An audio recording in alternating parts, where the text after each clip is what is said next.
नरसिंह मेहता को राग भी दिया और वह राग सिखाया भी ठाकुर जी ने। यह भी समझने वाली बात। नरसिंह मेहता छोटे से, उनको कहां संगीत आता है। राग दिया भी ठाकुर जी ने, तो फिर नरसिंह मेहता बोले नाथ ये गाना कैसे है, तो फिर ठाकुर जी ने गा के सिखाया भी, ऐसे गाना है। और अब नरसिंह मेहता लिए करताल, हाथों में करताल है, पैरों में प्रिया जी ने नूपुर पहना दिए हैं, श्री किशोरी जी ने नूपुर पहना दिए हैं। और अब नरसिंह मेहता बस वही करताल बजाते हैं, नूपुर बजाते हुए पुनः जूनागढ़ चले गए। ठाकुर जी ने आज्ञा करके भेजा है कि तुमको अभी भक्ति का प्रचार करना है, इसलिए तुम अभी यहां निकुंज में नहीं रुको, जाओ वापस। और नरसिंह मेहता वापस जूनागढ़ आ गए। ठाकुर जी का दर्शन हुआ, लौट करके आए नरसिंह मेहता। अब तो जित देखूं उतित श्याममयी, जहां देखते हैं वहीं ठाकुर जी दिखाई देते हैं उनको। कहां जाएं, तो घर गए अपने बड़े भैया के पास, भाभी के पास। जैसे ही पहुंचे नरसिंह मेहता के वैसे ही चिड़े हुए थे भैया भाभी दोनों।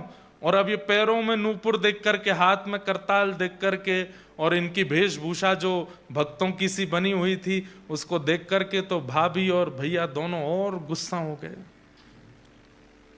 अरे हमने तो सोचा था कि तू मर गया होगा, तो लौट के आ गया फिर से। और ये क्या पहन के, ये घुंघरू पहन करके कहां घूम रहा है, और ये क्या हाथ में ले रखा है। नरसिंह मेहता ने दंडवत प्रणाम किया दोनों भैया भाभी को। ये ठाकुर जी को पुकारवे को यंत्र है, ये करताल है और ये नूपुर है। जब करताल बजाते बजाते, कीर्तन करते करते नृत्य करते हैं, तब नूपुर की ध्वनि बजती है। इससे प्रिया प्रियतम प्रसन्न होते हैं, इसलिए मैं इनको पहन के आया हूं। भैया जोर से उपहास करने लगे, अरे राम राम राम, ये क्या कर रहा है, चल चल तुझे राजा के पास ले चलता हूं, राजा से कहूंगा वो तुझे थोड़ी नौकरी दे देंगे, 2-4-5 रुपया महीना कमा लेगा, तेरा भी जीवन कट जाएगा, ये सब उतार दे, क्या पहन के घूमता है। नरसिंह मेहता बोले भैया ये तो नहीं उतारूंगा मैं, क्योंकि जिन्होंने पहनाया है वो बहुत विशेष है। कौन माने नरसिंह मेहता की बात।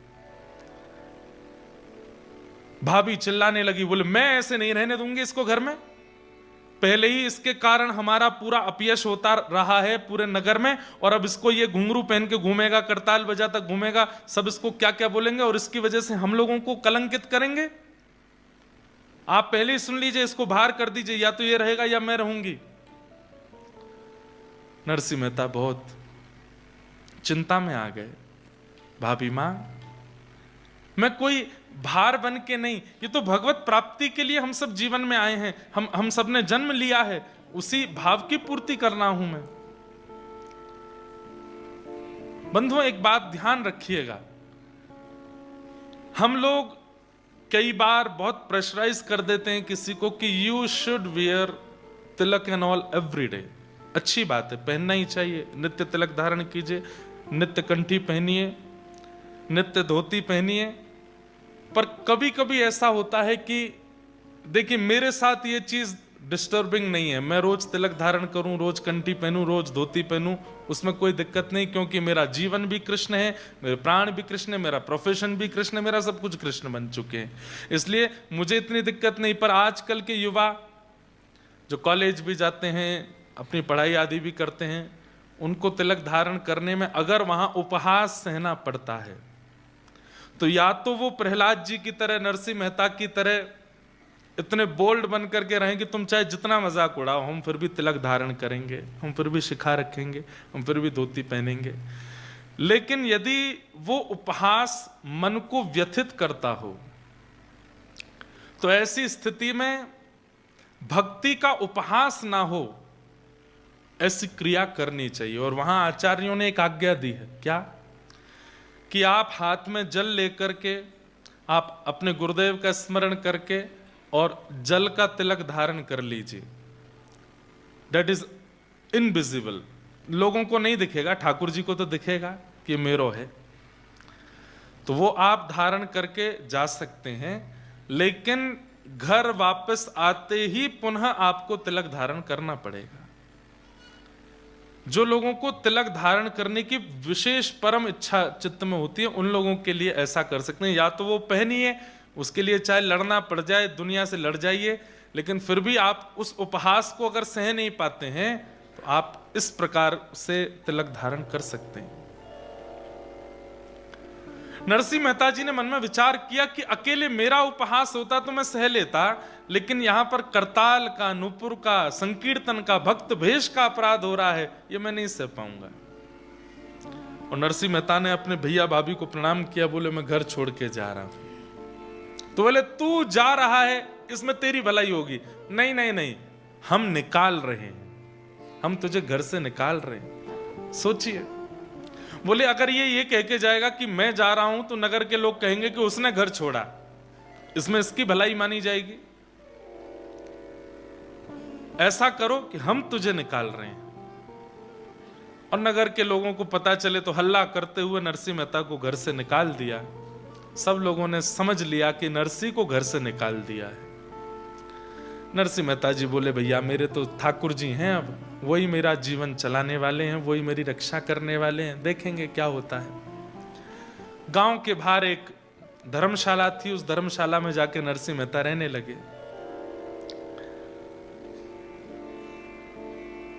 वहीं बैठ करके अपना भजन करते थे। तभी पास के एक गांव में एक ब्राह्मण रहते थे, उनकी बेटी का नाम था मणिक गौरी। तो मणिक गौरी ने अपने पिता से कहा था कि मैं ऐसे वैसे किसी से ब्याह नहीं करूंगी, मैं ऐसे से ब्याह करूंगी जिससे ब्याह करके मेरे भजन में वृद्धि हो, मुझे भगवत मिलन में और सहायता हो। मुझे धनवान नहीं चाहिए, मुझे रूपवान नहीं चाहिए, मुझे साधक भक्त व्यक्ति चाहिए जिससे मैं ब्याह करूं। पिताजी बोले ऐसा लड़का कहां मिलेगा, जगह जगह ढूंढते रहे, कहीं नहीं मिला। तो उन पिता ने ठाकुर जी की आराधना की, ध्यान से सुनिएगा, खूब आराधना की और कहा कि मेरी पुत्री जैसा वर चाहती है वैसा वर इस संसार में मिलेगा। तो एक दिन ठाकुर जी पहुंच गए स्वप्न में और उनसे जाकर के बोले पास का एक स्थान है जूनागढ़, बोले हाँ, वहां धर्मशाला में एक रहता है, नागर वंशीय ब्राह्मण है, उसका नाम है नरसिंह मेहता, तुम्हारी बेटी का उससे ब्याह कर दो। सोचिए, everything is designed and scripted by Thakur ji of Narasimha Mehta. हम लोग अपने जीवन का निर्माण स्वयं करते हैं, इसलिए जीवन में आने वाली विपत्ति भी हमको ही सहनी पड़ती है। लेकिन नरसिंह मेहता ने ऐसा समर्पण किया है ठाकुर जी को कि सब कुछ ठाकुर जी डिजाइन कर रहे हैं। क्या खाना है, क्या पहनना है, कहां जाना है, किससे मिलना है, कब बैठना है, ये सब कुछ ठाकुर जी डिसाइड कर रहे हैं। यही असली भक्त का स्वरूप होता है। मैं बहुत प्रशंसा के रूप में नहीं कह रहा हूं या अभिमानवश नहीं कह रहा हूं, पर हमने भी अपने लाल जी को अपना जीवन अर्पित कर रखा है। वो जैसा चाहते हैं वही होता है। उनकी इच्छा के बिना इस तन के ऊपर वस्त्र भी नहीं आता, ये निश्चित बात है। उनकी इच्छा के बिना मैं विदेश में भी कहीं नहीं जाता। नायरोबी आने के लिए भी पर्ची डालनी पड़ती है कि आप चलोगे, वो हाँ बोलते हैं तो ही आते हैं। और भी जहां कथाएं होने ही हैं सब जगह की, भारत में तो अब नहीं जाते लाल जी, अब विवाह के बाद लाल जी का विवाह हो गया, तब से लाल जी घर विराजने की ज्यादा संभावना। बाकी ईच एंड एवरीथिंग सब लाल जी डिसाइड करते हैं कि क्या होना है क्या नहीं।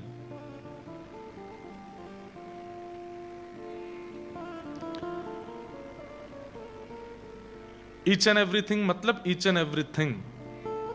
हमारी गृहिणी भी उन्हीं की आज्ञा से आई है, ये भी उन्हीं की आज्ञा है। अब जीवन में जो कुछ भी है सब उन्हीं की आज्ञा है। ये गाड़ी लें नहीं लें, यहां पे जाएं नहीं जाएं, यहां घर बनाएं नहीं बनाएं, उससे मिलें नहीं मिलें, सब कुछ ठाकुर जी डिसाइड करते हैं। और यही जीवन होना चाहिए, ऐसा ही होना चाहिए। उसमें अपने को एक चीज होती है कि जब सब कुछ ठाकुर जी ने विचार करके दिया है तो उसमें होने वाली आपत्ति विपत्ति संपत्ति वह सब भी ठाकुर जी की जिम्मेवारी है। वो देखेंगे, वो संभालेंगे।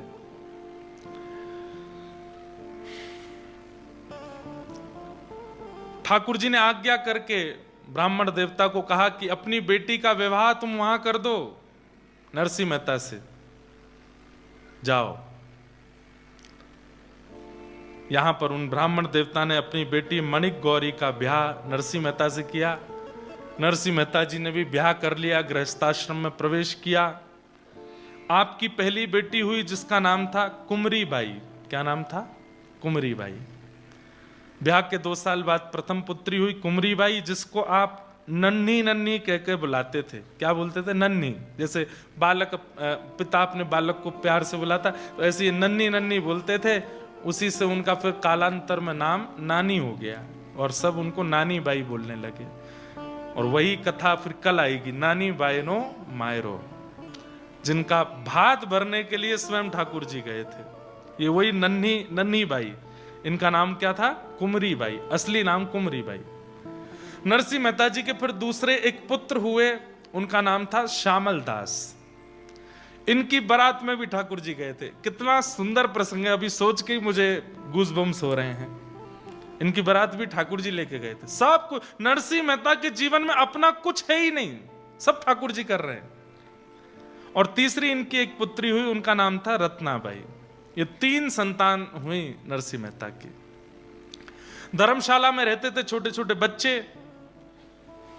तो एक दिन पत्नी ने कहा, हम भक्ति करते हैं, भजन करते हैं, ठाकुर जी की सेवा करते हैं, आप प्रवचन करते हो। अपनी पत्नी बच्चों को प्रवचन सुनाते थे नरसिंह मेहता, और फिर कीर्तन करते थे। बोले सब अच्छा है, पर ये धर्मशाला में बच्चे रहते हैं, मैं रहती हूं, कोई भी आ जाता है, कोई भी, तो इससे थोड़ा मुझे लगता है कि कैसे करें, कहीं हम घर नहीं बना सकते। नरसिंह मेहता बोले, देखो देवी, हम अपने लिए घर बनाएं ये हमारा स्वभाव नहीं, ठाकुर जी के लिए घर बनेगा और ठाकुर जी कृपा करेंगे तो ठाकुर जी के लिए घर बनेगा। अब जब तक ठाकुर जी को धर्मशाला में बढ़िया लग रहा है तब तक रहेंगे, जब ठाकुर जी की इच्छा होगी तो घर में भी जाएंगे। मतलब इतनी सी भी अपनी इच्छा नहीं है, ठाकुर जी की इच्छा। तभी एक सेठ उस धर्मशाला में आए, नरसिंह मेहता जी से मिले, उनका प्रवचन सुना। प्रवचन सुन के बड़े प्रसन्न हुए, दक्षिणा प्रदान की। नरसिंह मेहता जी की पत्नी ने भोजन बना करके उनको पवाया। वो सेठ जी बोले, मैं बहुत प्रसन्न हूं नरसिंह जी, आप यदि आज्ञा करें तो मैं आपको जूनागढ़ में जगह खरीद के घर बनवा के दे दूं। पत्नी की तो आंख खुल गई, बोले कि बोल दो, ठाकुर जी ने भेजा है। नरसिंह मेहता बोले, देखो हमको तो घर नहीं चाहिए, हमको तो कहीं नहीं रहना है, पर ठाकुर जी चाहेंगे तो। बोले नहीं नहीं, ठाकुर जी ही चाह रहे हैं, इसीलिए हम आपसे कह रहे हैं। खूब कहा। नरसिंह मेहता बोले, मैं कैसे मान लूं कि ठाकुर जी चाह रहे हैं। बहुत देर तक तो वो सेठ जी बताते रहे कई बात, लेकिन नरसिंह मेहता नहीं माने। अंत में आकर के उन्होंने अपना असली रूप दिखाया। वो कोई और नहीं, श्री अक्रूर जी महाराज थे, जो भगवान को वृंदावन से मथुरा लेकर के गए थे, ठाकुर जी के काका जी। अक्रूर जी जब प्रकट हुए देव रूप, जब नरसिंह मेहता ने देखा, बोले आप कौन है? बोले मैं अक्रूर हूं, ठाकुर जी को मथुरा से, वृंदावन से मथुरा में ही लाया था, वहां से फिर यहाँ द्वारिका में भी मैं हूं, मैं काका हूं ठाकुर जी का। ठाकुर जी ने ही मुझे भेजा है कि नरसिंह के लिए एक भवन निर्माण करो, आपकी कुछ रिक्वायरमेंट बता दो। नरसिंह मेहता बोले, हमारी तो एक ही रिक्वायरमेंट है कि हमारे घर में कोई भी आवे तो उसको ये ना लगे कि ये घर है, उसको ये लगे ये तो कोई मंदिर है, उसको ये लगे ये तो कोई साधना का स्थान है, उसको ये लगे यहाँ संत कभी भी रह सकते हैं, संत निवास होना चाहिए, ठाकुर जी के कीर्तन का स्थान होना चाहिए, यज्ञ मंडप होना चाहिए, भोजनशाला होनी चाहिए, सेवा के लिए कोई भी राहगीर, क्योंकि जूनागढ़ बीच में है, एक तरफ सोमनाथ दूसरी तरफ द्वारिका, तो दर्शनार्थी आते जाते रहते हैं। दर्शनार्थियों की रहने की उत्तम व्यवस्था, उनकी सेवा की, मतलब अपने लिए कुछ नहीं चाहिए, ऐसा भवन बनाओ। अक्रूर जी महाराज द्वारिका के एक प्रकार से छोटे सेनापति हैं, वो ऐसा भवन निर्माण कराया उन्होंने कि जूनागढ़ के लोगों की आंखें खुली रह गईं। अद्भुत भवन। लेकिन नरसिंह मेहता वहां जैसे ही पहुंचे, जाकर के प्रणाम किया, ठाकुर जी को विराजमान किया, पत्नी बच्चों के साथ प्रवेश किए, रात भर सोए नहीं। पत्नी बोली, क्या हुआ? मन नहीं लग रहा है। क्यों? अरे इस घर में हम रह रहे हैं तो ऐसा लग रहा है हम स्वामी हैं इस घर के, कोई होना चाहिए साथ में, कोई साधु, कोई महात्मा, कोई साधक, कोई भक्त, वो रहे हमारे साथ। तभी जूनागढ़ में कुछ सूरदासों का आगमन हुआ। सूरदास जानते हैं जिनके नेत्र नहीं होते। ऐसे 16-17 सूरदास आए, ध्यान से सुनिएगा, जो एक दूसरे का कंधा पकड़ के चलते थे, दिखाई नहीं देता था। आगे वाला छड़ी पकड़ के चलता, बाकी सब उसके एक दूसरे के कंधे पकड़ लेते। और इनका काम क्या था सूरदासों का? घर हर द्वार पर जाते और मंजीरा बजा करके कीर्तन करते। घर के व्यक्ति की अगर श्रद्धा होती तो वो इनको भोजन दे देता, दक्षिणा दे देता, खा पी करके वहीं गुजर बसर कर लेते। फिर दूसरे घर में जाते, वहां थोड़ी देर कीर्तन करते। ऐसे एक दिन नरसिंह मेहता ने घर के बाहर देखा तो 17 सूरदास एक दूसरे के पीछे कंधा पे हाथ धरे चल रहे थे। हाथ में मंजीरा, करताल, कीर्तन जैसे ही करने लगे नरसिंह मेहता के द्वार के बाहर, तुरंत अपनी पत्नी के साथ गए, सबके चरण वंदन किए, चरण धोए, चरण धो करके माला पहनाई। नरसिंह मेहता बोले, आप सब कौन हैं? बोले, हम सब सूरदास हैं, ठाकुर जी का कीर्तन करते हैं, घर घर के बाहर जाकर के कीर्तन करते हैं, फिर जो मिल जाता है उससे पाते हैं। बोले, आप ठाकुर जी की प्राप्ति के लिए भजन करते हो कि भोजन के लिए भजन करते हो? तो उन्होंने कहा, अभी तो भोजन के लिए कर रहे हैं, पर भोजन सहज ही मिल जाएगा तो ठाकुर जी के लिए करने लगेंगे। नरसिंह मेहता बोले, तो आप सही जगह आए हो। आज से ये भवन आपका है और आप यहीं रहेंगे हमारे साथ। सबकी उम्र पूछी, सुनिएगा ध्यान से। क्यों उम्र पूछी? बोले, नरसिंह मेहता से जो छोटे हैं वो सब छोटे भाई, और जो बड़े हैं वो सब बड़े भाई। और तो परिवार है नहीं, यही मेरा परिवार। पत्नी से कहा, ये जेठ हैं, ये 3-4 जो हैं, और ये बाकी के जो हैं तुम्हारे देवर हैं, इनसे घूंघट करके रहना, इनको रोज प्रणाम करना। और पत्नी भी उसी भावना से उन सबको प्रणाम करती। गली मोहल्ले के लोग पूछते, अरे नरसिंह ये कौन है? बोले, रिश्तेदार हैं हमारे। अच्छा, दूर के होंगे? बोले, दूर के नहीं है, सबसे करीब के हैं, सबसे करीब के हैं। बोले, अच्छा, किनके बालक हैं? बोले, ठाकुर जी के बालक हैं। ठाकुर जी हमारे प्राण हैं और उनके ये सब बालक हैं, इसलिए हमारे सबसे करीबी हैं। अंतिम दिन तक, नरसिंह मेहता जी के अंतिम दिन तक ये सारे सूरदास उनके साथ ही रहे। एक दिन भी सूरदासों को दूर नहीं किया नरसिंह मेहता जी ने। नरसिंह मेहता कभी कभी उन सूरदासों के सामने बैठ करके कहते, आप कितने भाग्यशाली हो। बोले, क्यों? ठाकुर जी ने आपको नेत्र नहीं दिए। बोले, ये इसमें भाग्य क्या है हमारा? तब नरसिंह मेहता कहते, हरि में नैनहीन तुम नैना, हरि में नैनहीन तुम नैना। मैं नैनहीन हूं, इसका मतलब क्या है? मेरे नेत्र ठाकुर जी आप ही हो। थाम उंगरिया जौन डगरिया, थाम उंगरिया जौन डगरिया, थाम उंगरिया जौन डगरिया, थाम उंगरिया जौन डगरिया। ले चालो तुम जानो,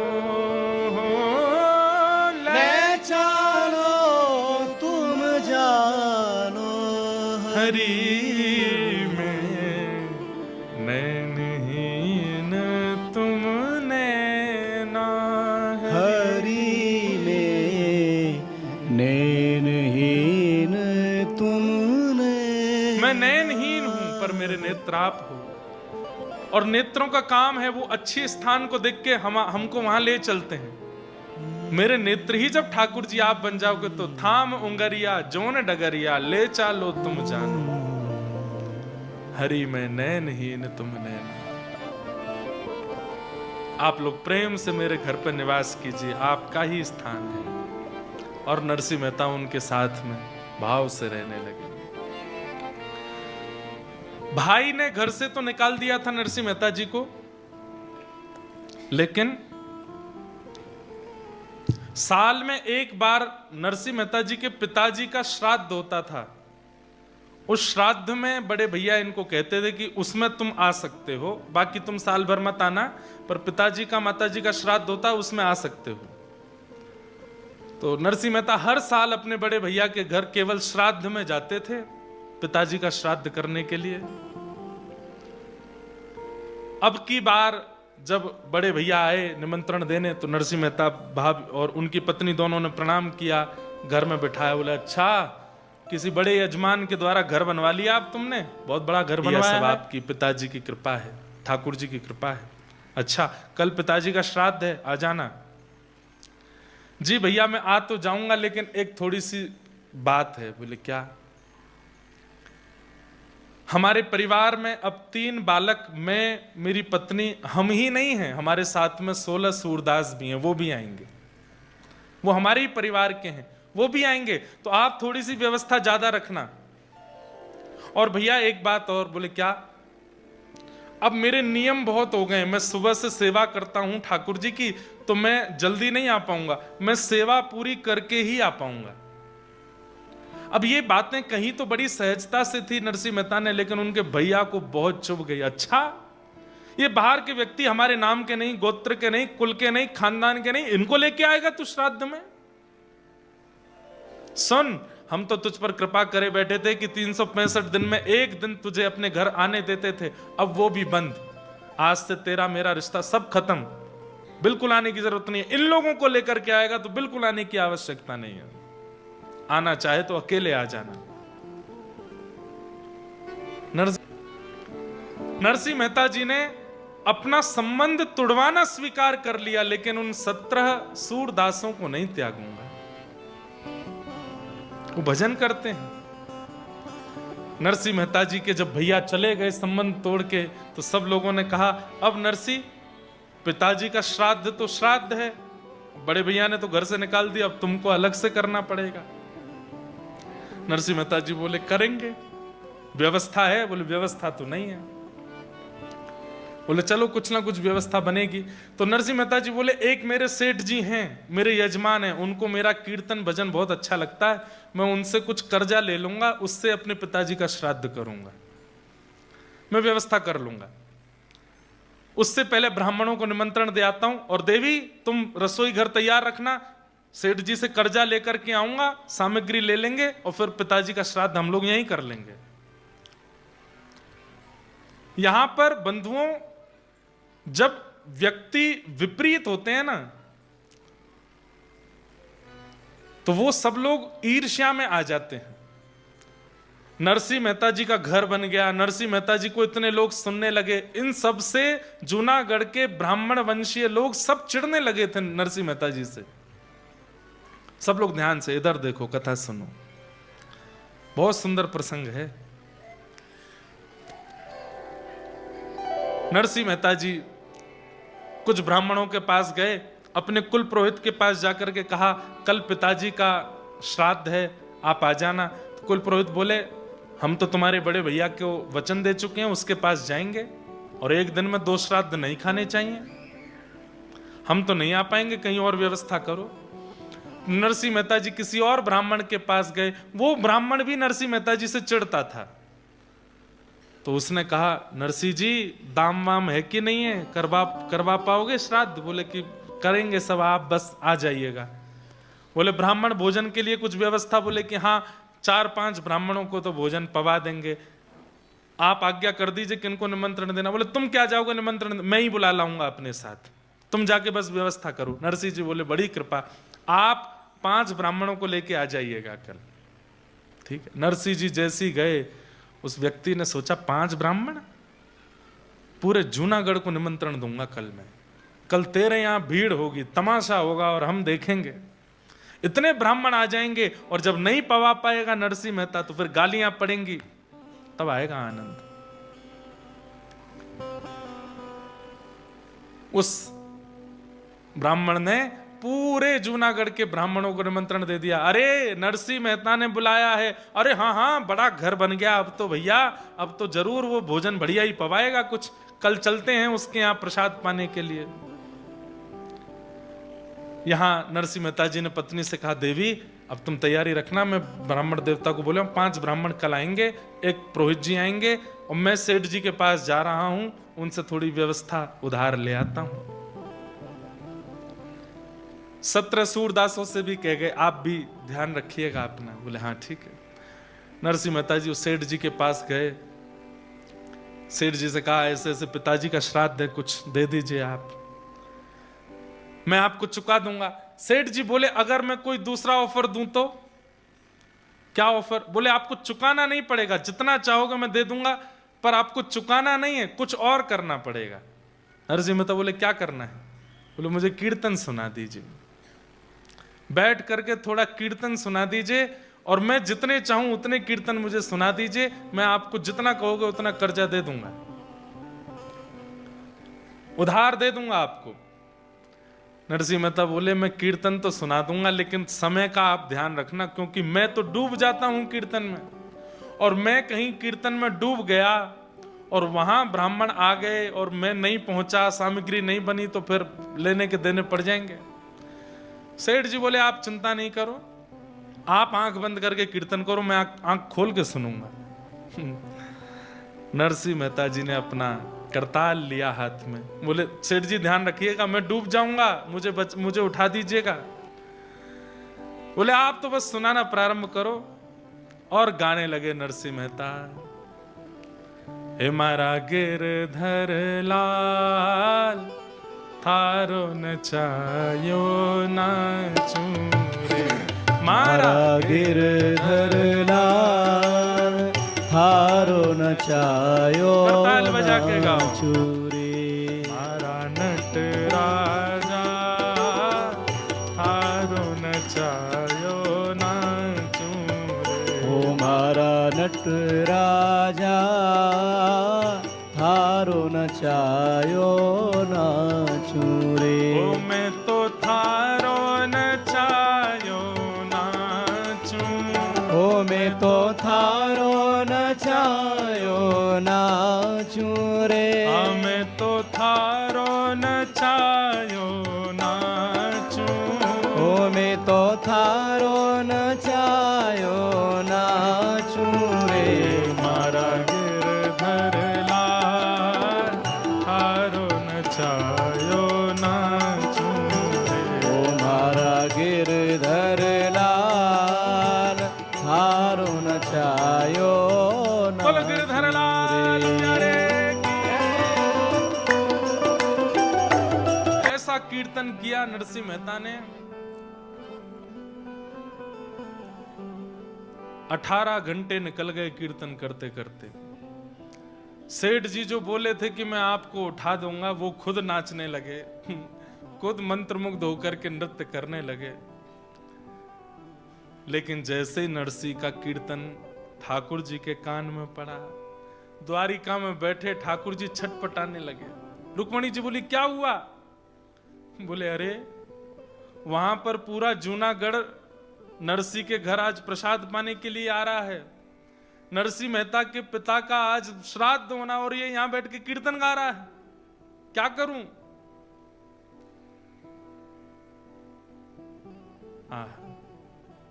अपने जन के कारण ठाकुर जी रूप बदलते हैं। कभी ठाकुर जी कोई बन के आते हैं, कभी कोई बन के आते हैं, कभी कोई बन के आते हैं, पर इस कलिकाल में एकमात्र ऐसे नरसिंह मेहता हैं या फिर श्री जयदेव महाप्रभु हैं जिन 2 लोगों का रूप ठाकुर जी ने धारण किया, और आज नरसिंह मेहता बनकर के स्वयं ठाकुर जी उनके घर पहुंच गए। नरसिंह मेहता बनकर के ठाकुर जी आ गए। वहां नरसिंह जी कीर्तन कर रहे हैं, दोनों भुजा उठा करके। नरसिंह मेहता जैसे ही आए तो ठाकुर जी आए हैं, नरसिंह मेहता नहीं है। पत्नी ने कहा इतना विलंब कर दिया। अरे देवी अब क्या बताऊं मैं, सेठ जी तो बड़े कंजूस हैं, दे ही नहीं रहे थे, बड़ी मुश्किल से दिया है। अच्छा व्यवस्था हो गई? बोला हाँ सब व्यवस्था है, तुम तो बनाओ।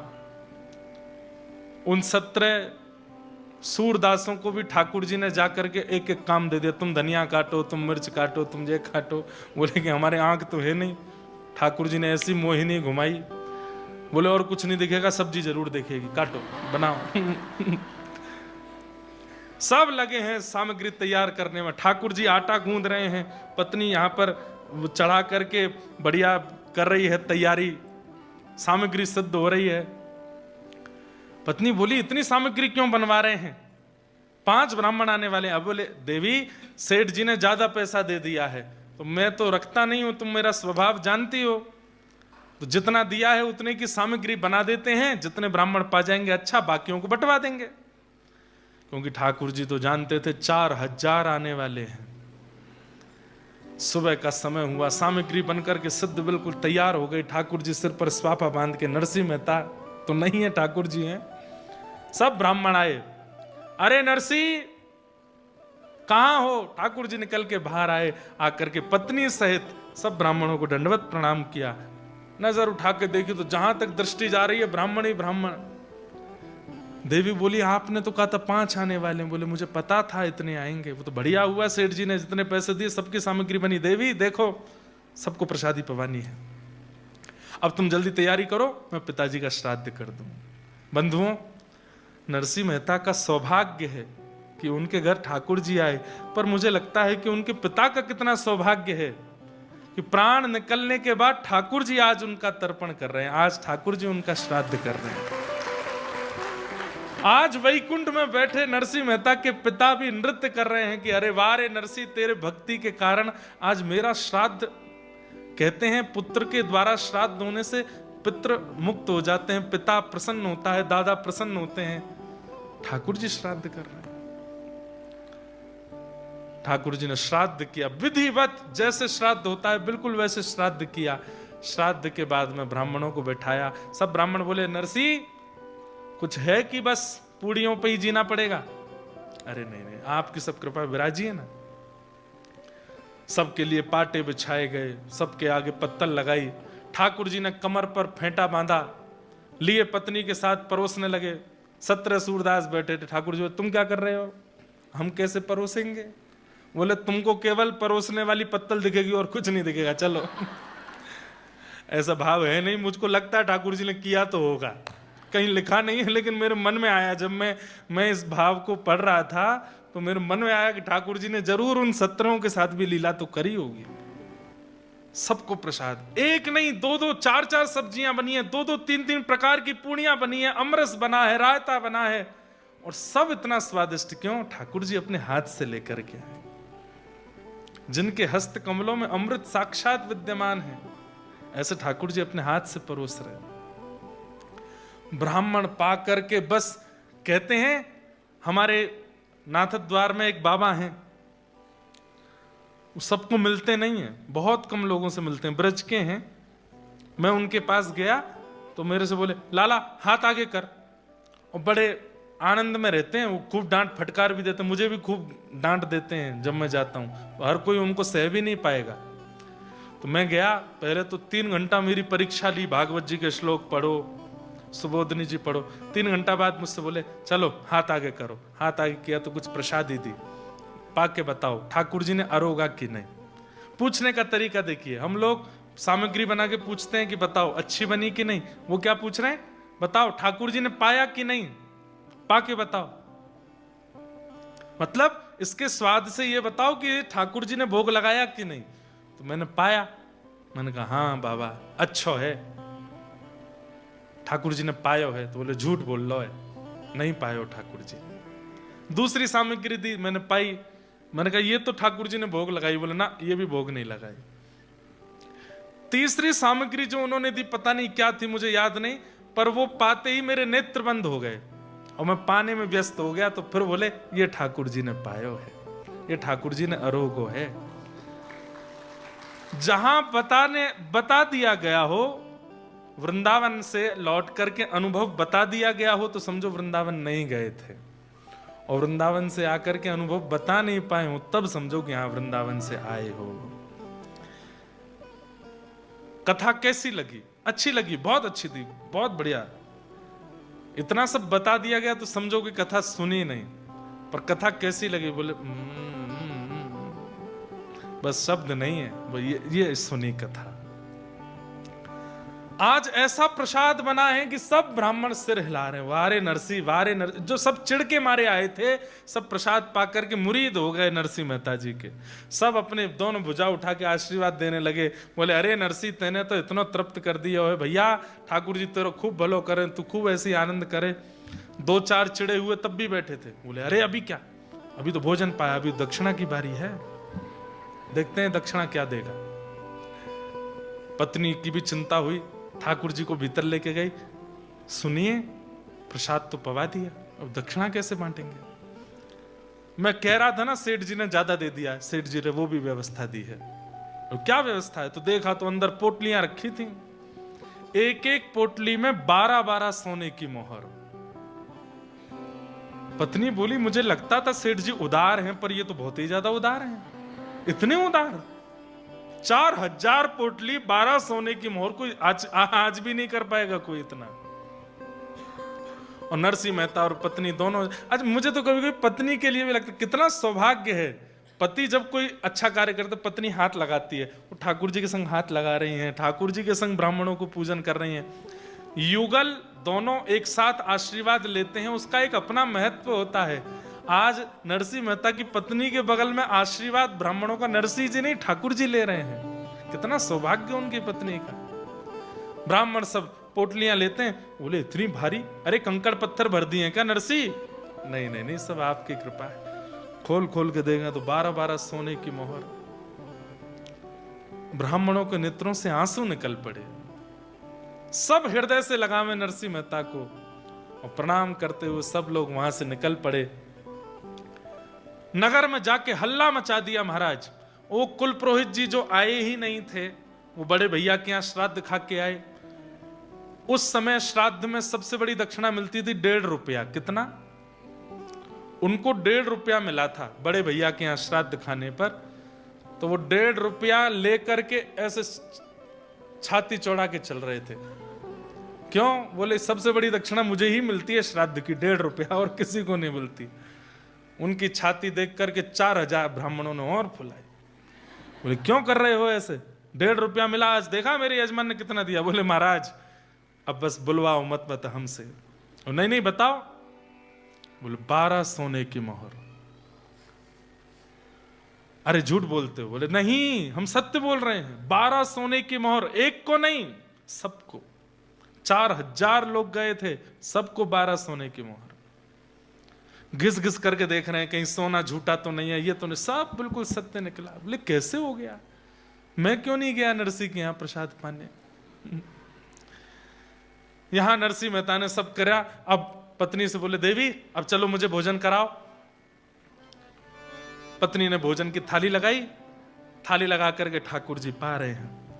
पाने के बाद खूब सारा पाया, और पाने के बाद पति थाली में थोड़ा छोड़ दे तो पत्नी उसमें पा लेती है, ऐसा पूर्व में होता रहा है।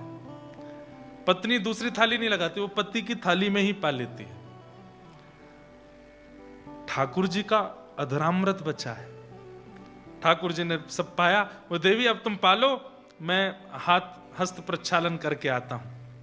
और ठाकुर जी प्रसाद पा करके उठे, उठ करके हस्त प्रक्षालन करने गए। वो बोले ध्यान लगा के देखूं नरसिंह कर क्या रहा है। देखा तो नरसिंह जी अभी भी नाच रहे हैं करताल लेकर के।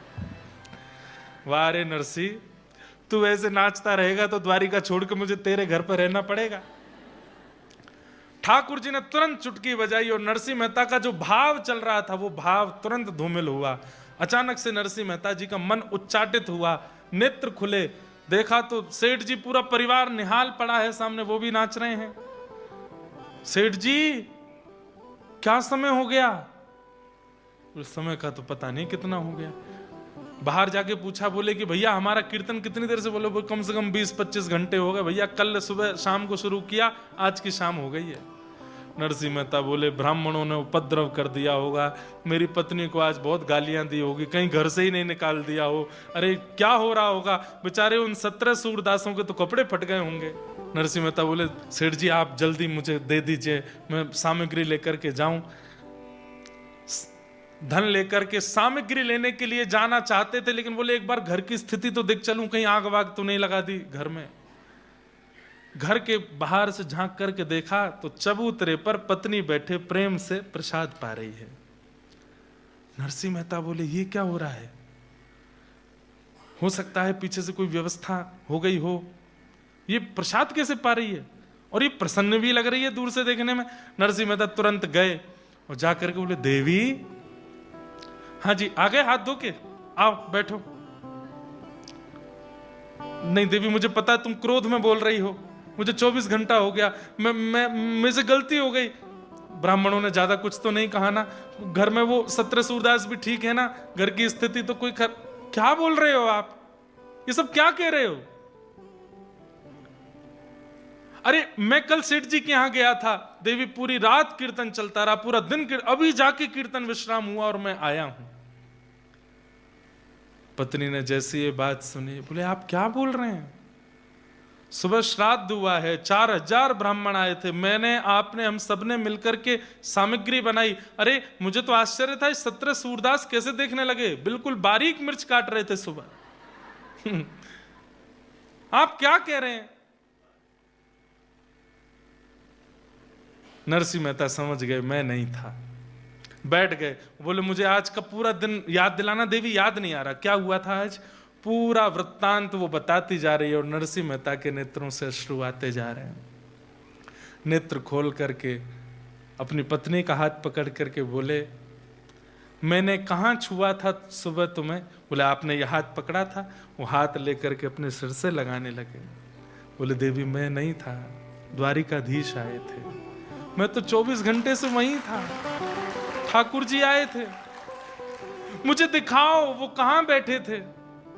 पत्नी होश खो बैठी। बोले आप सत्य बोल रहे हैं? बोले हाँ मैं सत्य में मैं नहीं था, मैं सेठ जी से पूछवा दूंगा, द्वारिकाधीश आए थे। पत्नी ने बताया यहां बैठे थे, यहां चल रहे थे, फेंटा बांध करके सब्जी बना रहे थे, सबको परोस रहे थे, 12-12 सोने की मोहर ब्राह्मणों को दक्षिणा में दी। नरसिंह मेहता और उनकी पत्नी उन स्थानों को ही प्रणाम कर रहे हैं, उन स्थानों को ही लिपट रहे हैं, बार बार रज उठा के अपने माथे से लगा रहे हैं, हे द्वारिकाधीश बड़ी कृपा आपकी, कैसी कृपा आपने हम पर की है, आप आए थे, आप ही सब क्रिया करके गए। ऐसे श्याम सुंदर। हाँ